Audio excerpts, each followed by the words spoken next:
Yes, today we are going with exercise 7.5 which is differentiation of implicit function. ठीक है, सबसे पहले जो हमें यहाँ पता होना चाहिए ना, वो मीनिंग पता होना चाहिए implicit का. What is the meaning of the term implicit? हम implicit function के derivatives को study करने जा रहे हैं, तो ये तो पता होना हमें कि implicit का मतलब क्या होता है. एक्चुअली फंक्शंस को आप दो तरह से एक्सप्रेस कर सकते हो. एक होता है इम्प्लिसिट वे, एक होता है एक्सप्लिसिट. अभी तक जो आप पढ़ते आए हो ना, वो सारे एक्सप्लिसिट फंक्शंस थे. एक्सप्लिसिट फंक्शंस वो होते हैं जिनमें आप y को x के फॉर्म में या x को अकेले y के फॉर्म में एग्जिबिट कर सकते हो. मतलब आप क्या कर सकते हो कि एक तरफ तो सिर्फ y रहे और दूसरी तरफ सिर्फ x रहे, या एक तरफ सिर्फ x वाली टर्म्स हो और दूसरी तरफ y वाली टर्म्स हो. हम सेपरेशन कर सकते हैं. तो जहाँ सेपरेशन अलाउड होता है वो सारे फंक्शंस कौन से कहलाते हैं? They are said to be explicit functions. ठीक है, वो एक्सप्लिसिट होते हैं. अभी हमने 7.1, 2, 3, 4 जितना भी किया, all those functions were explicit, क्योंकि हमें एक फंक्शन x की फॉर्म में दिया हुआ था, हमने उसको y अज्यूम किया और y अज्यूम करने के बाद फिर हमने क्या किया, फिर हमने उस इक्वेशन का डेरिवेटिव निकाला. इम्प्लिसिट कौन से होते हैं? These are the functions of the type f(x,y) equal to 0. ठीक है, we can't express x in terms of y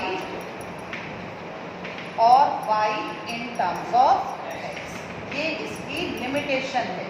हम y को x की फॉर्म में नहीं लिख सकते और x को y की फॉर्म में नहीं ला सकते. अगर ऐसा फंक्शन है जिसको बोलते हैं f(x,y) इक्वल टू 0, ऐसे फंक्शन को इम्प्लिसिट फंक्शन कहा जाता है. इम्प्लिसिट फंक्शंस में एक वेरिएबल को दूसरे वेरिएबल के फॉर्म में एग्जिबिट करना पॉसिबल नहीं होता. फॉर एग्जाम्पल आप ये देखो जरा, x² plus y² plus 2xy plus x plus y plus c equal to 0. ये मैंने एक इक्वेशन लिख दी. अगर मैं इस इक्वेशन की बात करूं तो ये जो है ये इम्प्लिसिट क्वांटिटी है. अगर मैं इसका लेफ्ट हैंड साइड लूँ ना, तो लेफ्ट हैंड साइड में क्या हो रहा है? x भी आ रहा है, y भी आ रहा है और मिक्स होकर आ रहा है. सब कुछ मिक्स होकर आ रहा है. तो आप अगर चाहो भी ना, तब भी आप x को y की फॉर्म में या y को x की फॉर्म में नहीं ला सकते हो. क्यों नहीं ला सकते हो? क्योंकि जो 2xy है ना, ये परेशान करेगा. 2xy में x इंटू वाई आ गया. आप x को कॉमन निकालने की भी कोशिश करोगे तो y, मतलब यहाँ सेपरेशन पॉसिबल ही नहीं है. इधर x इंटू वाई दोनों है, यहाँ सिर्फ x है, यहाँ सिर्फ y है, ये सिर्फ कांस्टेंट है. यहाँ स्क्वायर क्वांटिटीज हो गई उन्हीं की, x² और y². लीनियर में फिर भी पॉसिबिलिटी कुछ कुछ हो जाती है. ये तो कैसे फंक्शंस आ गए? क्वाड्रेटिक आ गए. तो जो ये वाले फंक्शंस होते हैं, इनको हम चाहकर भी एक वेरिएबल को दूसरे के फॉर्म में नहीं ला सकते. और बहुत सारे फंक्शंस आपको ऐसे मिलेंगे. बहुत सारे कर्व्स होते हैं जिनकी इक्वेशन इस टाइप की होती है. आपने पैराबोला पढ़ा था, एलिप्स पढ़ा था, हाइपरबोला पढ़ा था, सर्कल पढ़ा था, कई तरह के कर्व्स पढ़े थे हमने.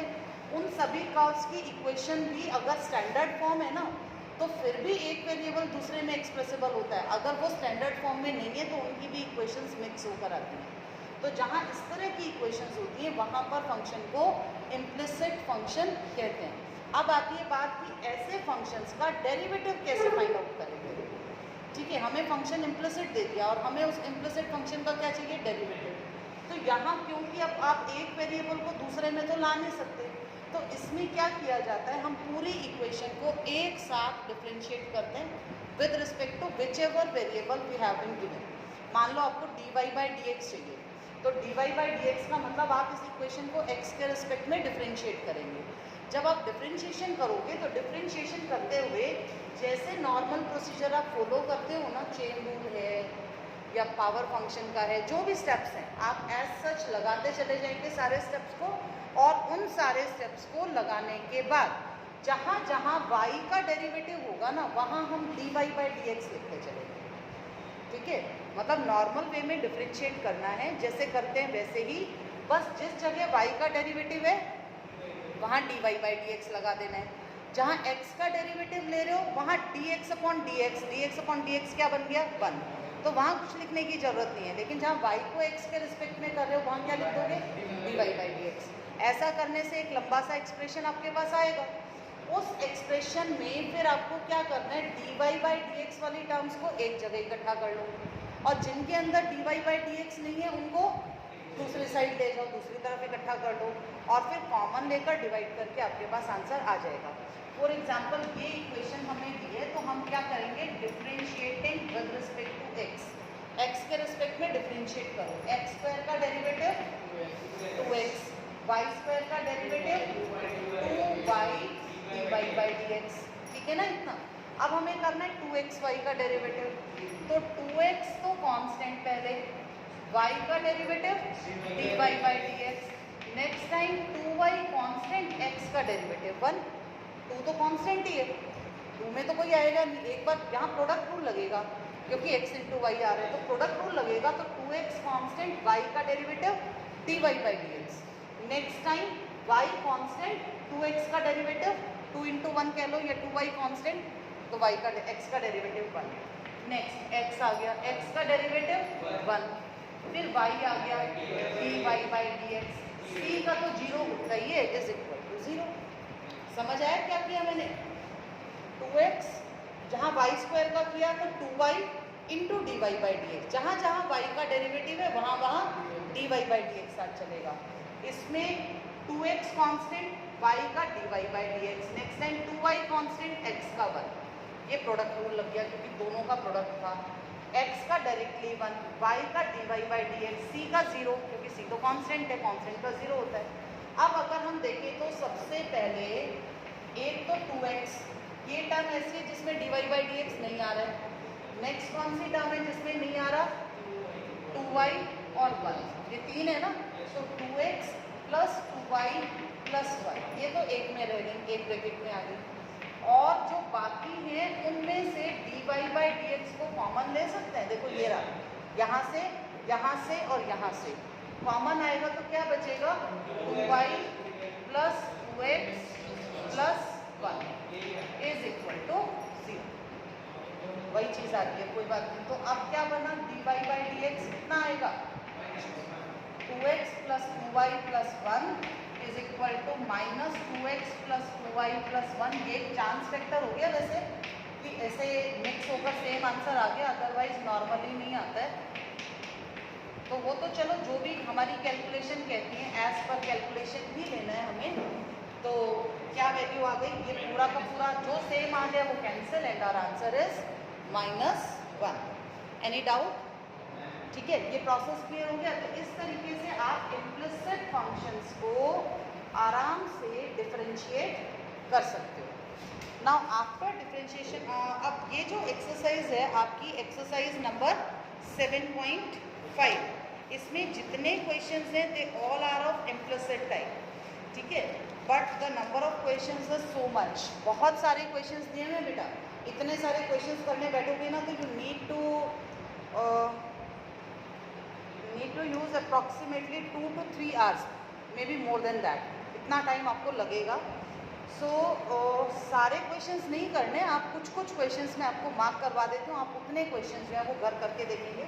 But let us first take one more question of the same type, question number 1 part number 7, x square plus Y square whole square is equal to a square X square minus b square Y square. ये function हमें दिया और हमें dy by dx निकालना है, यही है ना, X square plus Y square whole square is equal to a square X square minus b square Y square, ठीक है, this thing is given to us. अब इसको डिफरेंशिएट करना है, तो सबसे पहले हम करेंगे differentiate with respect to x।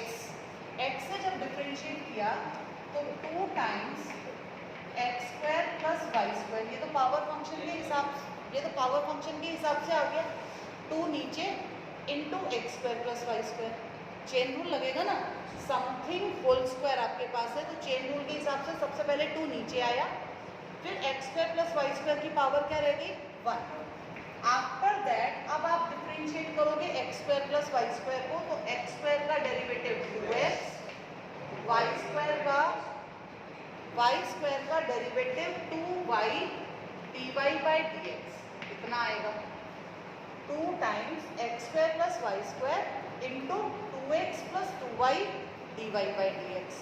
Now this is equal to how much? A square x square का डेरिवेटिव आएगा 2a square x और b square y square का डेरिवेटिव आएगा 2y dy अपॉन dx.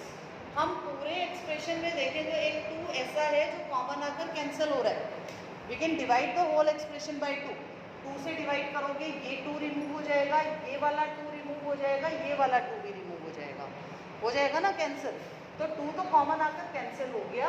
और अब अगर हम ब्रैकेट को ओपन करें तो ये आता है 2x into X square plus Y square first term, क्योंकि यहाँ 2 बार 2 था इसलिए मैंने अंदर वाले को टच नहीं किया, मैंने बाहर वाले को ही कैंसिल कर दिया बस.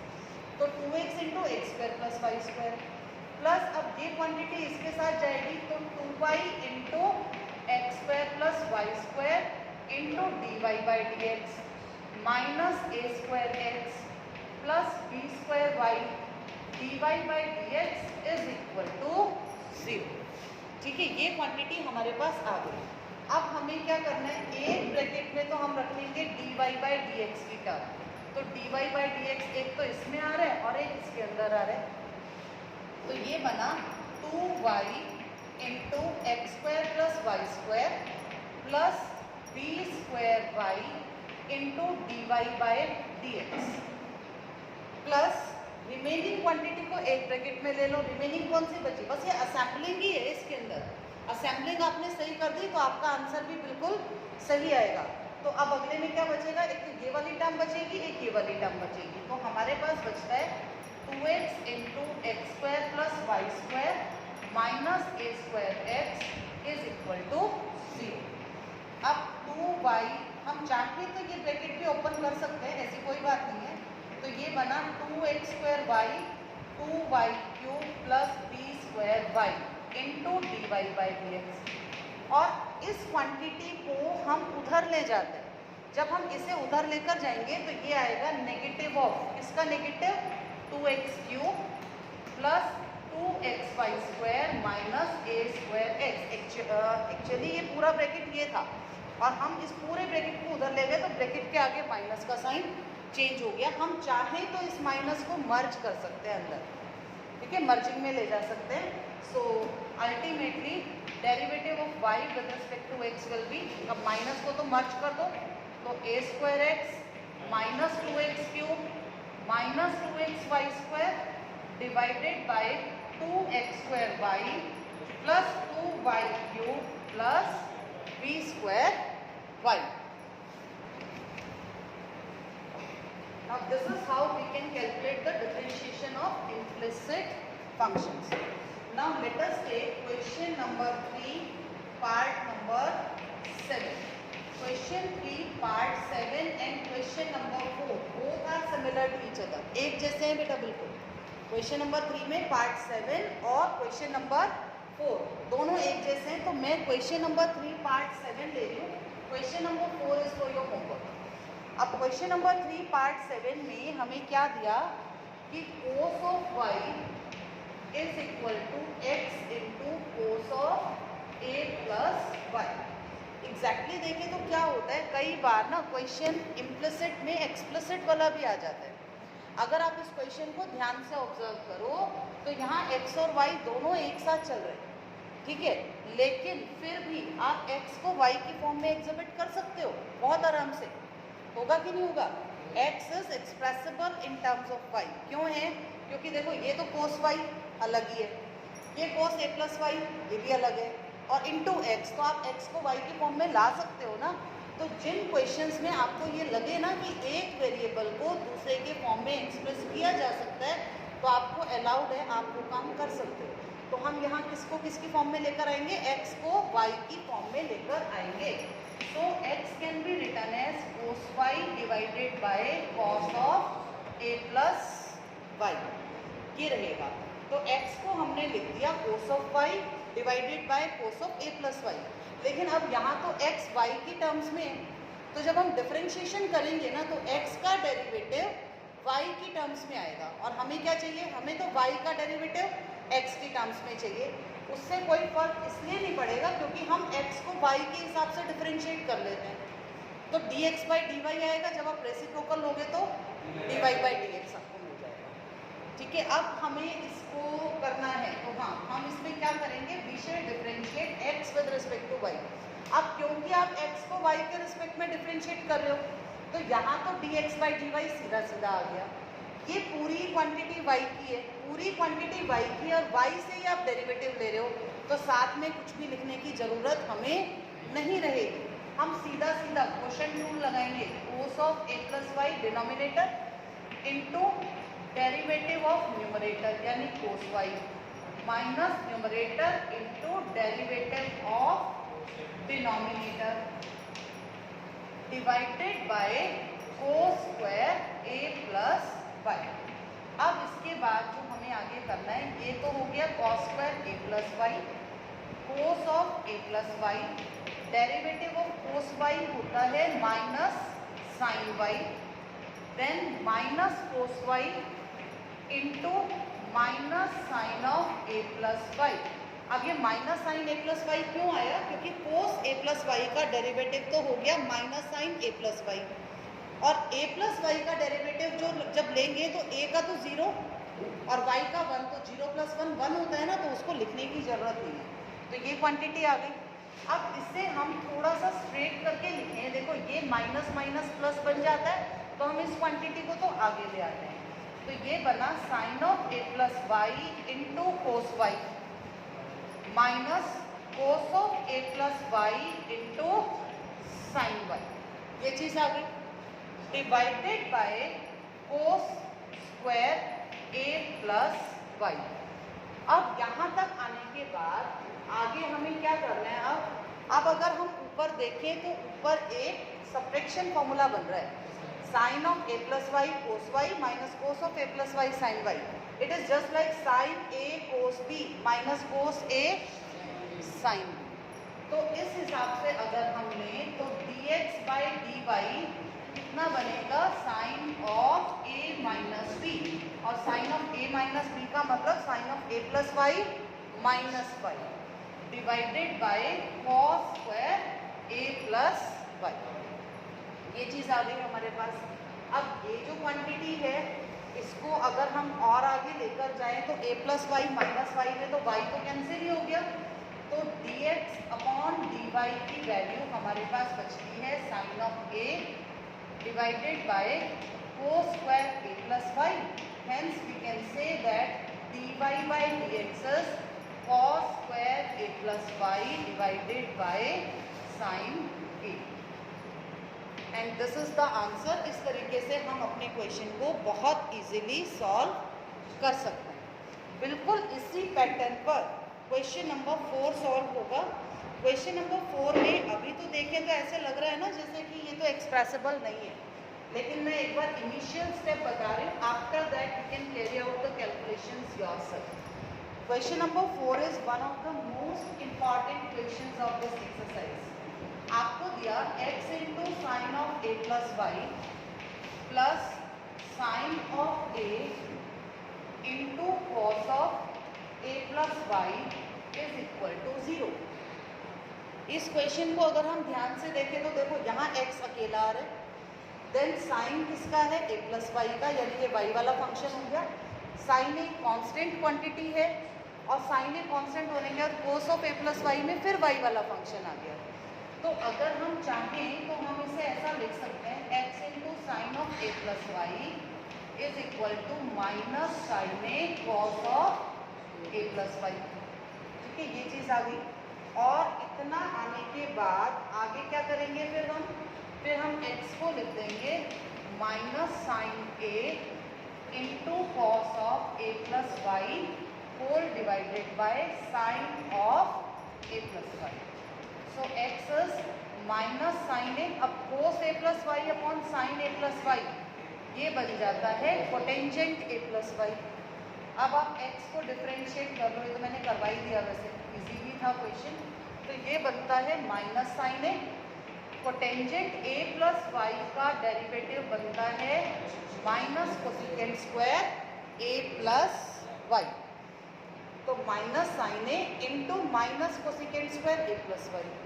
इस cosecant square a plus y को नीचे ले आओ तो माइनस माइनस तो प्लस, ऊपर है साइन ए, नीचे है sine square a plus Y. अब ये जो क्वांटिटी आई ना आपके पास, this is dx upon dy। So dy by dx जब हम लेंगे तो हम इसका रेसिप्रोकल ले लेंगे, रेसिप्रोकल ले लेंगे तो ये ऊपर और साइन ए नीचे, and answer will be sine square a plus y divided by sine. ठीक है, so this was the last question for us today, और इसके बाद जो आगे के क्वेश्चंस है ये हम कल सॉल्व करेंगे।